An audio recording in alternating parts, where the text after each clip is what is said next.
নমস্কার বন্ধুরা, আমি আজকে এসে গেছি আপনাদের জন্য একটা সুন্দর রেসিপি নিয়ে, যেটা হচ্ছে গোলা রুটি। খুব সহজে এবং খুব অল্প উপকরণ দিয়ে এই গোলা রুটি যে কোনো সময় বানানো যায়।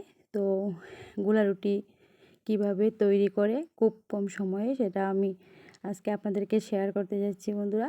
তো গোলা রুটি বানাতে গেলে প্রথমেই দরকার পড়বে ময়দা অথবা আটা দিয়েও গোলা রুটি বানানো যায়।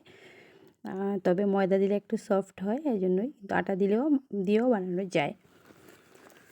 তো আমি প্রথমে নিয়েছি অল্প টমেটো কুচি, কাঁচা লঙ্কা কুচি, পেঁয়াজ কুচি, ধনেপাতা কুচি, ক্যাপসিকাম কুচি। ঘরে যে কোনো সবজি দিয়ে এগুলো বানানো যায়, যদিও একটু অন্যরকম একটু শক্ত হার্ড সবজি হয় তাহলে একটু সেদ্ধ করেও এটা অ্যাড করা যেতে পারে। তো আমি আমার ঘরে যা ছিল তাই নিয়েছি।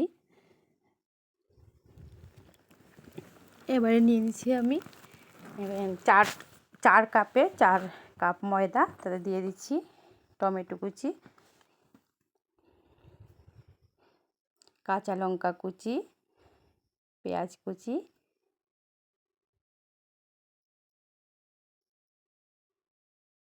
ক্যাপসিকাম কুচি। এমন নয় যে বন্ধুরা ক্যাপসিকাম দিতেই হবে, বা নিজের পছন্দ মতো যে কোনো সবজি অ্যাড করা যেতে পারে। তবে একটু হার্ড, আমি ফুলকপি দিয়েও বানিয়েছিলাম, একটু সেদ্ধ করে মিলিয়ে নিয়েছি। সব সবজিগুলো আমি অ্যাড করে দিলাম, সাথে 3টা ডিম।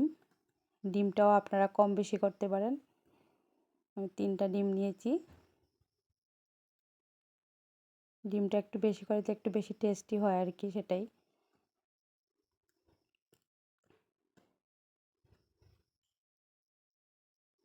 স্বাদ মতো নুন। সব কিছু দেওয়া হয়ে গেলে আমি একটা ম্যাগি যে মশলা, সেই মশলাটা অ্যাড করছি। আপনারা করলে করতে পারে, আমার ভালো লাগে সেন্টটা। তো আমি ম্যাগি মশলা একটা ছোট প্যাকেট অ্যাড করে দিয়েছি এটার সাথে। সব নেওয়া হয়ে গেছে। এবারে আমি জল দিয়ে, জলটা এমনভাবে দেবেন যেটা বেশি ঢিলাও না হয় আবার বেশি টাইটও না হয়, মোটামুটি একটা দিয়ে সব ভালো করে মিশিয়ে নিতে হবে। ভালো করে মেশানো হয়ে গেছে আমার। এবারে আমি তাওয়াতে অল্প একটু তেল, সাদা তেল তাওয়াটাতে মুছে দিচ্ছি। বেশি তেল দিতে হয় না এটাতে, কারণ ওটার মধ্যে ডিম আছে। ডিমের সাথে ওইটা বেশি তেল লাগবে না, এমনি উল্টে যাবে।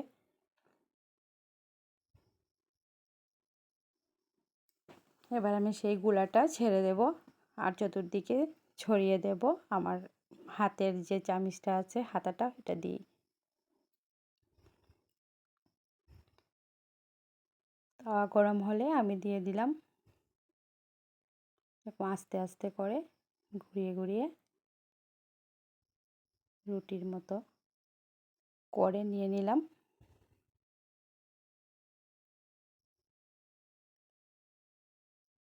এবারে এত বেশি হিটটা, আগুনের আঁচটা একটু কমিয়ে মিডিয়াম আঁচে আবার উল্টে দিলাম।